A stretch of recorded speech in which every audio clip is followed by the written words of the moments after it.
Hello everyone, welcome to EduTap, and let's welcome Mr. Utsav, who has been recently selected as an RBI Grade B officer. So Yeah, welcome to hi. the platform, sir. Hi, thank you so much for inviting So, me. sir, heartiest congratulations to you for becoming RBI Grade B officer. Thank you so much. So guys, today Mr. Utsav is going to tell you all about the strategies and the sources of preparation that he has used in order to clear the RBI Grade B exam. So before just moving on to the strategies and preparations, sir, let's begin with a brief introduction about you on your education as well as professional background. So basically, I'm a BTech in Information Technology. I passed out in 2015. After that, I joined State Bank of India as a probationary officer. Worked there for around 1 year, 6, 7 months. From there, I moved on to National Housing Bank. Worked there as an assistant manager. And currently, I'm working in SEBI as a grade A officer. And I've been here since 2019. Okay. So, sir, it's been a long journey for you to becoming the RBI Grade B officers. Any challenges that you have faced during your journey? The biggest challenge that I faced was that I had been appearing for this examination while I had been working, so I did not take a day off. I did not specifically get time to prepare for RBI. So job and RBI went hand in hand. So paucity of time and managing time well was one of the challenges that I think I faced. As most of the aspirants are the working aspirants, so there is a very common question to all of them that how can we manage our time to clear the RBI Grade officer exam?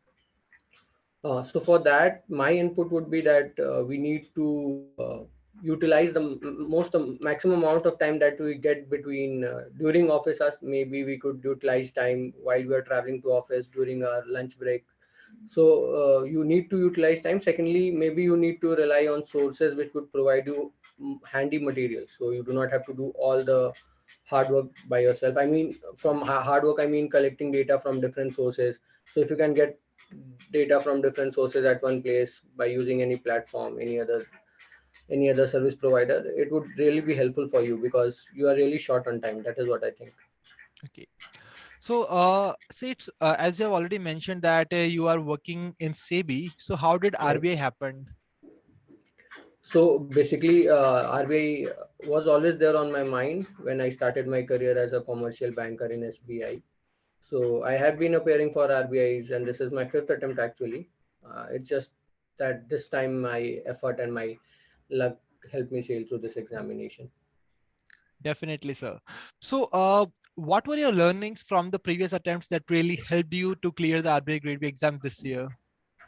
So firstly, it was always an incremental approach. Whenever I did not qualify, I knew what my weaknesses were. I used that opportunity to work on myself. I used that opportunity to learn about something which I had not known already. And then this time I particularly laid a lot of emphasis on mock tests. So I think giving sufficient amount of mock tests, analyzing them thoroughly, will help you get better preparations. Very important thing. So guys, kindly note down this point that you are always required to just identify that what are the shortcomings that you are basically in and how to convert them into your strengths. And that's how you can also clear your RB Grade B exam in the upcoming year. So now let's start with the phase one preparation, sir. So as per you, how did you prepare for the phase one? What was your approach? What exactly was your strategy and the sources of preparation for the phase one exam of RBI? So for English, I did not need any specific preparation as such. I had been working, I had been drafting notes, and also English was not really area of concern. For logical reasoning and quants, I relied mostly on mocks. So there are some platforms such as Practice Mock which provide you with, or even I don't know if it's there on EduTap, or maybe you can go along with any of the platforms which would provide you mocks. Appear for those mocks, analyze them sincerely, and devise a strategy in which we would be employing during our examination. As far as current affairs are concerned, so current affairs is quite big, and there is a lot of road learning. So for then again, you need to keep referring to various sources. You need to keep referring to whatever sources you feel would be fine with you. For example, in my case, I referred Affairs Cloud. I referred Spotlight. There's a magazine that is released by Anuj Jindal. I also referred to EduTap's current affairs material because I did this being my last attempt. I did not want to leave any stone unturned. Apart from that, appearing for mocks, giving these mock tests would help you retain those facts that you have learned during your preparations. So please tell our aspirants about solving the MCQs in order to retain the current affairs facts and figures. Right. So, see, because the MCQs are presented in a manner in which questions are expected to be there and during the actual examination, I think it helps you in retaining facts. So maybe if you do not retain the fact exactly, maybe that would also help you making an useful informed guess. So apart from helping you retain the facts that you have learned during a preparation, mocks also help you in making a strategy and taking a informed guess. Okay. So apart from that, when I talk about the current affairs, so you have already mentioned the sources. So guys, you can always make sure that how you can basically retain all those facts and figures because they are really very important to be covered and retained from the exam point of view. Correct. Overall in the phase one of the exam, what exactly was your favorite section and the low hanging fruit that you think that is? The low hanging fruit I think would be, from my perspective, would be cons, because it would not really require you to devote much of your time, so it can be prepared only by appearing for mocks. Apart from that, English is also scoring. Current affairs requires a lot of time, and most of that would also most of the time your luck would also be needed, because the syllabus is really vast and endless. So current affairs is tough. Otherwise, all logical reasoning for that matter was pretty difficult for me, so I had to keep preparing for that logical reasoning part again and again, ensure that I keep on selecting the right questions, do not necessarily kill my time on a questions which I'm not able to solve within the specified timelines. So going by your strength is also very important, as you Right. were already aware that yes, they are really going to take much of your time. So instead of killing time there, you basically went with your strengths. Right. Okay, so guys, you can note down these points because they are really going to help you in your preparation and your journey, and also in your attempt for the next year of the RBI Grade B exam. So now moving towards the phase two exam. So when Right. I talk about the phase two, we all know that. Please tell our aspirants that how can one get acclimatized to sitting for those long hours, as we all know that the duration of the exam is 5.5 hours. So here again, appearing for mocks helps you in two methods. The first is that you get acclimatized to the type of interface that would be there in the examinations. For those who appear in the examination directly, they might be a little disappointed seeing the interface that is there in the examination, because it's a completely different form generally of what office documents that you use. So first, it helps you acclimatize with the kind of interface. Secondly, when you appear for mocks, especially for the subjective mocks, there's a feedback mechanism. So if you're writing subjective mocks of any particular platform, you get feedback. You realize that you have not been covering something, or you realize that you may be working a lot on something which is not required at this point of time. So this is there. And the second thing is that you need to prepare everything strictly according to the syllabus, and focusing more time or spending more time for finance and management, I think, would be more beneficial, because actually they are scoring and they are more technical, and there's a lot of less scope for subjective evaluation over there. Okay, so as we all know that the rules of the game has been changed and descriptive answers has been basically introduced. The pattern of the exam has changed. So as per Right. you, what do you think is really required to write a good descriptive answer? So I would, from my perspective, I would really believe that you need to stick to the word limits. You need not surpass the word limits. The first reason is that the more you write, the probability of making errors increases, and especially in a time-bound manner. If you're just writing facts which are not that relevant, you may end up making grammatical mistakes, spelling mistakes, etc., which would hamper your chances. So write the relevant topic, have a structured answer. Maybe you can write structured answers, get them evaluated during your preparation phase, and take those learnings along with you. Make interconnections between paragraphs. use as much paragraphs as, then there's all those standard advice that you get, that you begin with an introduction. The introduction should be catchy enough. Move on to the body of the paragraph, and then end it with a balanced conclusion. That is what I would say. Okay. So what will you recommend to the students? Basically, they are required to write the answer in a paragraph form or the point wise. So what exactly approach they should follow? I don't think see, even I would not know which approach is better. Personally, in my case, the approach of writing in paragraphs worked for me, because it made connected points as a independent independent subpart of the entire topic, and then it made easy for me to connect things. So in my particular case, paragraphs work for me. Whatever anyone is comfortable with. The only thing is that they may it would be better if you get independent reviews on whatever you are writing, so that you can get a better picture. Okay. So there is one more question in the aspirant's mind, that is about the word limit. Right.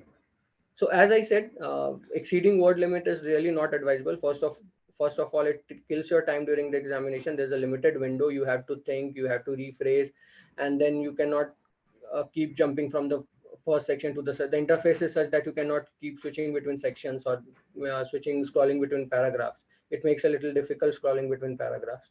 So sticking to the word limit is good. And it would really it would it, if I'm given a choice whether I end up writing 50-30 words, 30-50 words less than what is the word limit, or 30-50 words more than, personally I believe it is better writing 30 or 40 words less than, because if you have covered all the important points, word limit is just an indication for you. So word limit is just an indication. So guys, kindly note down all these points because they are really very important for you and they are really going to play a very important part in your preparation and your journey for becoming RB Grade B officer. So in a nutshell, basically, the mocks plays a very important role. The analysis is a very important part, and writing a descriptive answer in that feedback mechanism is really going to help you. And giving a mock will also help you in the challenge of the interface that is there in the exam. So very Right. important point. Sir, apart from that, now let's move on to the second section. And what exactly was the low hanging fruit for you when I talk about the phase 2 of RV Grade B exam? So I believe finance and management is scoring first, because the static part that is to be covered in finance and management is relatively less that is to be than what is to be covered for ESI.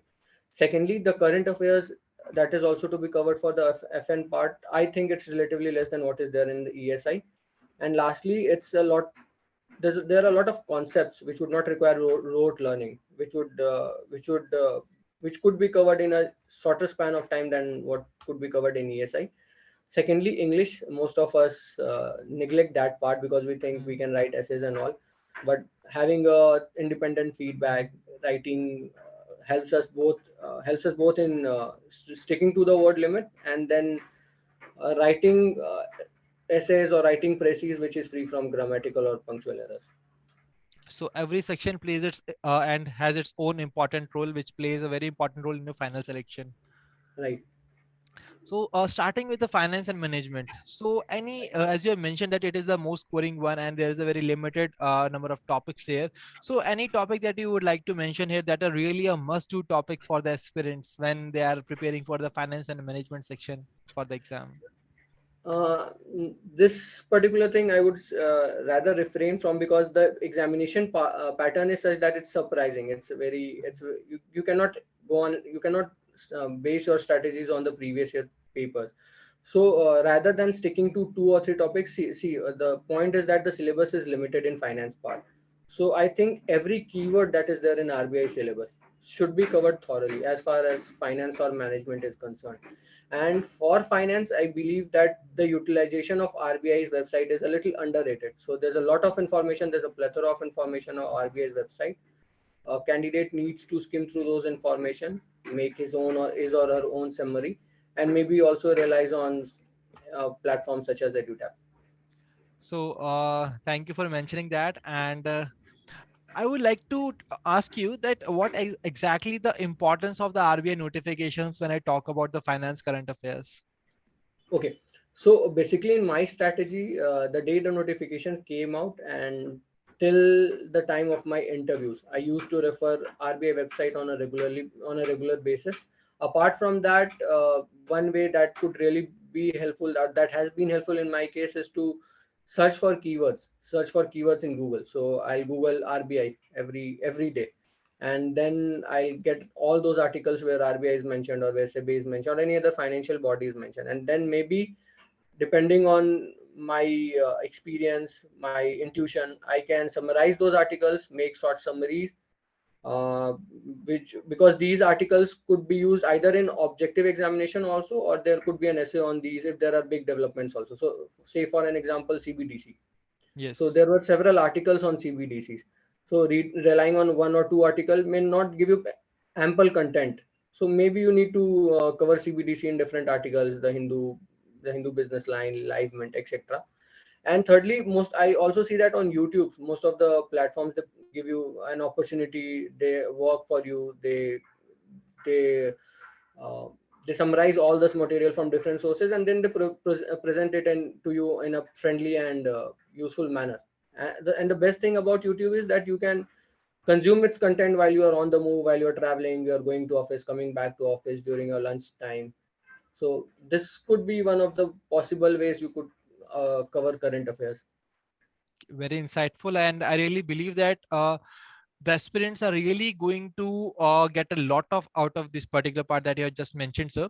So now, moving towards the next section, that is of economics and social issues. So in the Yes. ASI part, as per you, what part is more important? It is the static part or the current affairs? Uh, See, both the parts are important in their own context, but I think that covering the static part is easy because the syllabus of the static part is limited. So if I am short of time, I would start my preparations with the static part, and then I would gradually move on to the current affairs part.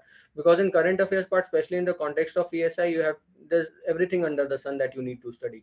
There's no scheme, there's no plan that you can say, oh, this would not be asked. Or even for schemes and plans, it's not that you would only be asked the current year's data or the previous year data. Even the launching date, which could be 25 years back, may be asked for. Yes. So the amount of topics that are to be covered, especially in ESI current affairs part, is a relatively more, and that is the reason why I would start my preparations with the static part, and then go on to cover the current part as much as I can. Okay. So when I talk about the ASI current affairs, how did Right. you approach the different kind of sections? Like we all know that in the ESI current affairs, there are normal ESI current affairs. We have schemes, we have reports and indices. So Right. what exactly was your strategy to cover them? See, first of all, you have to decide on which are the important reports, which are the important indices that you need to cover. Secondly, there are some documents that you can absolutely not miss, such as the economic survey, the budget. Now, whether you want to go through the economic survey in its whole, or you want to refer to summary, that depends on you. If you like reading the economic survey, if you have ample amount of time, I would definitely suggest that read the economic survey. It's an interesting document. In case you cannot read it, in case you cannot afford, you do not have time, you have other weak areas, then maybe you can rely on the summaries provided by different platforms, because they are also helpful. You can give mock tests which are specifically designed for economic survey and budget, because that will help you retain points which you have gone through. Even for those who have read the economic survey in complete details, you need to give those mocks which are specifically designed for economic survey or budget. And then as far as various reports are concerned, it's I think it's very difficult to cover the reports in details, and it is where platforms such as EduTap come into picture, because they have already summarized that report. Maybe you can refer those reports, and then at least you will get an indication which are the important points. Where do I need to find time? Okay, this particular chapter may be important from subjective point of view. This particular chapter should be referred independently from objective point of view. So that is how you need to devise your strategy, especially with context of reports and indexes and all. Okay, so as you mentioned that you are really required to strategize that what are the reports that are really important and what are not. So what should be the basis of deciding what are the parameters that you employed in order to decide that yes, this is the report that I really required to cover for the phase two exam? The first thing is obviously previous year papers. You need to analyze the previous 5 6 years papers, whatever the maximum of number of papers that are available with you, because I believe even in 2013 or 14 RBI used to have a subjective examination. So maybe you can refer to those papers also, because it will give you an indication of the type of reports that needs to be covered. The second thing is those topics, those areas which are in current affairs. So if say RBI has paid the dividend to government, which is more than normal, like 2 times, 3 times more than normal, then you need to cover those reports which led to RBI giving out more dividends. So a lot of reports also come into picture on the basis of the developments in the present months or the past 6 or 7 months. Okay, yeah, a very important point that you have mentioned. So, guys, these are the things that you are really required to remember from the exam point of view, and how you can basically strategize and choose that what is required to be done. And also, analyzing the previous year papers is also very important, because it gives you the context and also the dimensions on which the questions are being asked in the exam. Now, Correct. sir, moving towards the last section of the phase two exam, that is the descriptive English part. So what exactly was your strategy? How did you allocated the time to the three questions which were being asked in the exam? So in this part also, I used to write summaries, I used to write essays on Word documents, or most probably I would write that on notepads, and then I would copy the stuff into Word docs, so that I would know how many grammatical mistakes I'm doing, how many spelling mistakes I'm doing. Because once you are writing a answer to a particular essay or writing a particular essay, all your focus is on content. You tend to give those other factors a little less importance. So how can they be improved? They can only be improved by practicing. So the more you write, the better you will get on the examination day. And it's Definitely. not just sorry, it's not that you just have to visualize the ideas. You have to write it. Even if you are aware of everything about a particular topic, I would suggest write it. Write it and check whether you are sticking to the word limit, how many grammatical mistakes are doing, what are those grammatical mistakes which you are doing again and again, and how to make sure that you do not end up doing the same mistake on the day of the examination. Very important point. Practicing is the key, and also analyzing that what is exactly going wrong and correcting that is a very important part. Right. So, sir, how did you distributed the time when I talk about the exam? Because we all know that there are three questions. We have RC, we have the Pressy writing as well as essay writing. Right.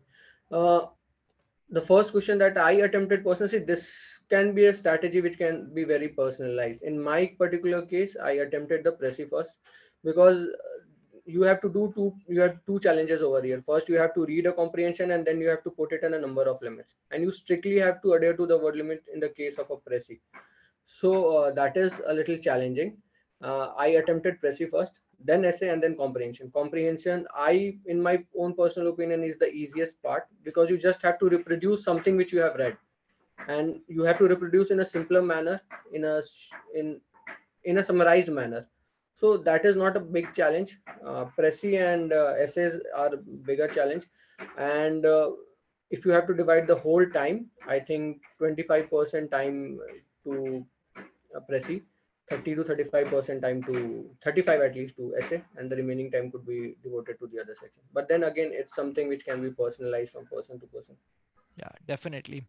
So guys, I really believe that you have got the insights that how can you approach the descriptive English paper, because it is also a one जो कि सबसे ज्यादा जिसे नजरअंदाज किया जाता है by the aspirants. So this is a very important thing that you are really required to remember from the exam point of view. Right.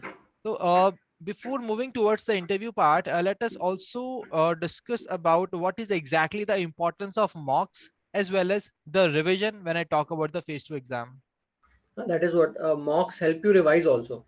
So apart from gauging where you stand, how much more efforts that you have to put into, or which are the areas which require your urgent concern, mocks also help you in analyzing the strategy that is to be deployed on the day of examination. So I would like to say again and again, at the cost of sounding redundant, that mocks are very important. We should not underestimate mocks. But the second part that comes with attempting mocks is you need to analyze your mocks. You need to analyze where do you stand vis-a-vis other candidates. So if there are particular questions which everyone is getting wrong and which you are getting correct, maybe you are referring to the correct sources. And if there are topics If there are consistently topics which everyone is getting correct and you're not getting correct, maybe you need to change your strategy, you need to change your way of preparation. So that is a thing which which you will grow with experience, and that experience will come the more you appear for different types of mocks. Yeah, definitely. So that is also the key. Uh, can you tell our aspirant that how many mocks you have appeared for the RBI Gateway exam? For phase 2, Yes, for phase two. uh, for phase 2 I believe I had written at least 20 to 25 mocks, 20 to 25. Okay, so that's quite a large number. But guys, really, you have to make sure that you are giving the mocks because they are really going to give you a fair idea that where you are lacking and what exactly your strengths are. So one more point from the descriptive English part that is left, that is, did you made any prospective list of essays for the practice? For English, I did not do that because if I had done that, maybe in my personal opinion, it would unsettle me. It would, and it's no use guessing, especially if I could make essays on topics in ESI and FM based on developments in the present Indian economic situation. But for English, I think you should be open to anything. So I think just appearing writing mocks would be more than enough rather than premeditating particular topics. Yeah, definitely a very important point for all the aspirants. Now let's move on to the last section, that is the interview. So, sir, what exactly was your approach for the interview part? How did you prepare for it? What exactly were the different kind of sources that you referred to for preparing the for the interview part? For interviews, I believe RBI's website is the most important thing. You have to refer to RBI website. You have to refer to the speeches of honorable governor, honorable deputy governors, and then you have to refer to the reports which have been recently released by RBI. And at this particular point of time, I believe you can read the whole report. So you need not skim through, or you don't need not rely on summaries of reports, because if you rely on summary, you may end up missing something very important. It may or it may not be, but why to take chances? So first is RBI's website. Second is you need to work upon yourself. Why I really want to. You need to answer that questions with conviction and with why do you really want to be at RBI? What is the difference that you would make at RBI?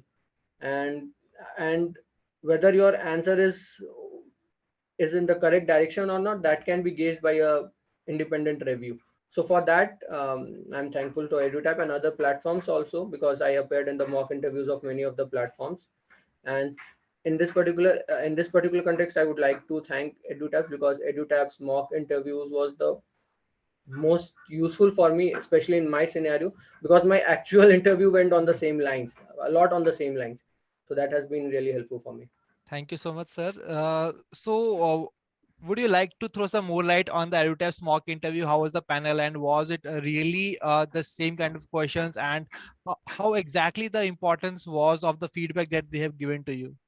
No, see, something that I had already realized before my interview was that I may be challenged on my particular habit of changing jobs frequently, and but I had an answer ready to that, and I had my own reasons for that. During the interview, I realized that the panel gave me valuable inputs regarding with respect to the answer that I had for my preparation.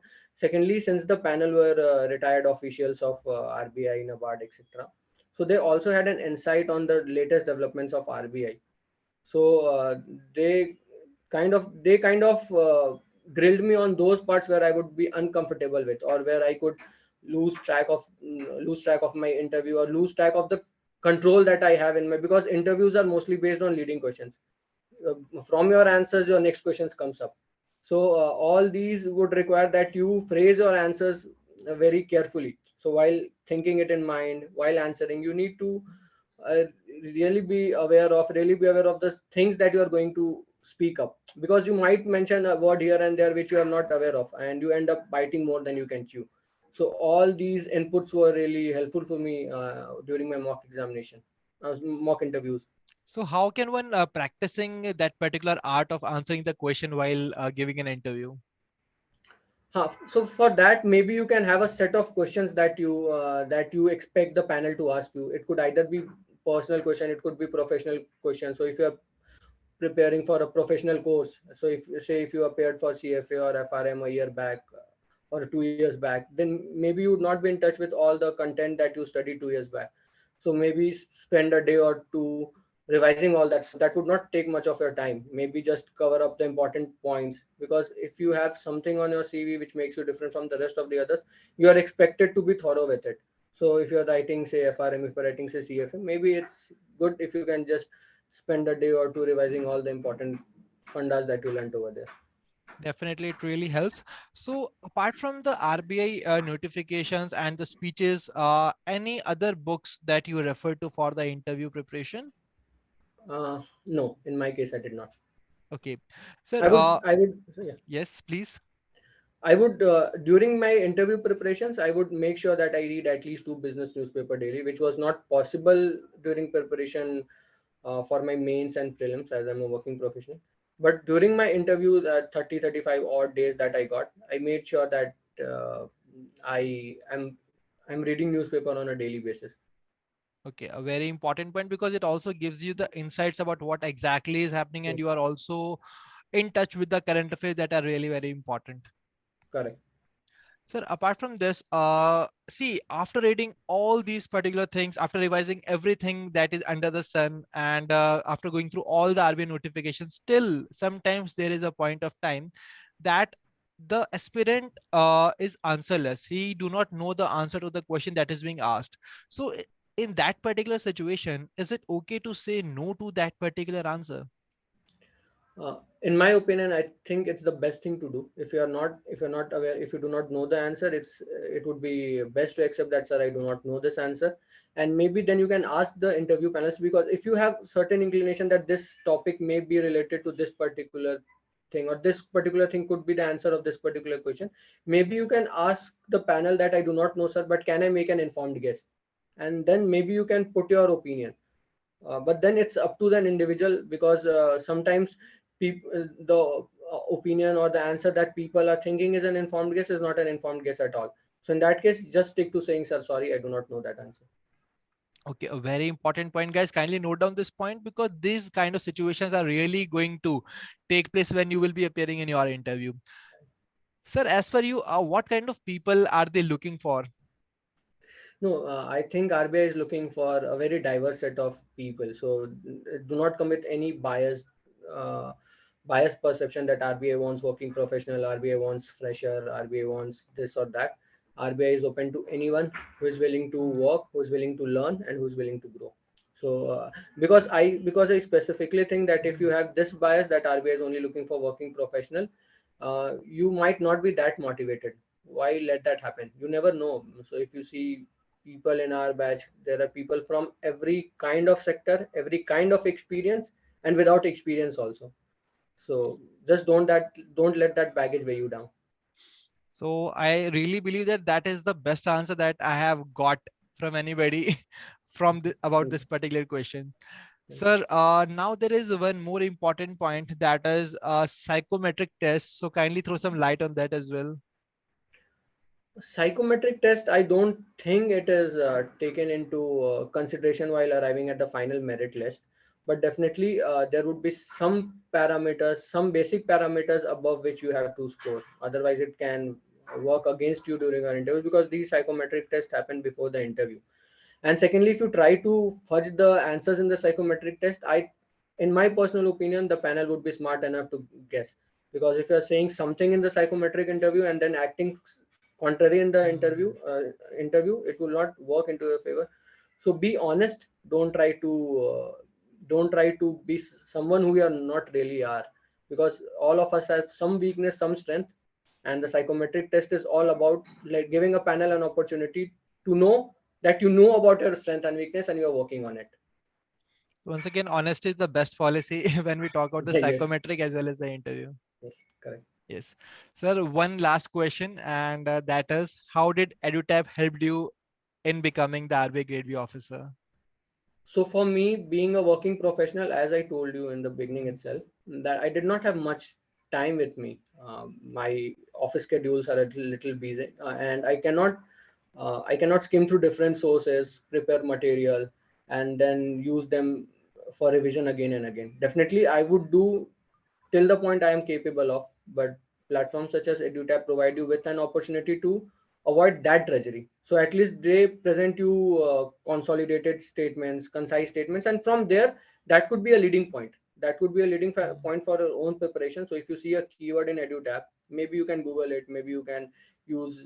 There is a lot of information on the internet available, but then you need to have a guiding light. That is what I would say EduTap has been. Both here, whether I was in RBI or whether I was in SEBI, I had referred to RBI's material at both point of time. Okay, really good. And our team will also be really happy to hear that yes, we had also played some important role in your selection to be selected as RBI Grade B officer. Thank you. Sir, any special message that you would like to give to our aspirants who are really going to be your juniors in the upcoming year in RBI? For me, it has been perseverance. So if you see, this has been my fifth attempt. So it's nothing that you cannot do it.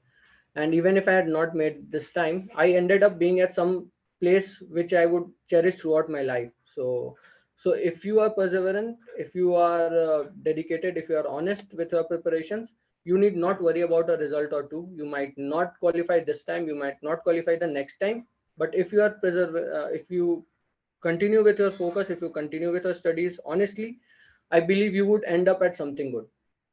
So Million don't get dollar disheartened. advice Yeah. to all the aspirants. Yes. So guys, I really believe that you have got everything under the sun, all the strategies and preparation that Mr. Utsav has already told you about, and everything that is really important to be done and to not do from the exam point of view. Sir has really made it very simple for all of you and your journey as well for the RBI Grade B exam. So thank you for joining us, and thank you so much, sir, for joining our platform. And from the whole team of EduTap as well as the student fraternity, we would like to wish you all the best for your future endeavors. Thank you so much. Thank you. Thank you so much, guys, to join us, and we will be coming up with such kind of more sessions to all of you. Thank you.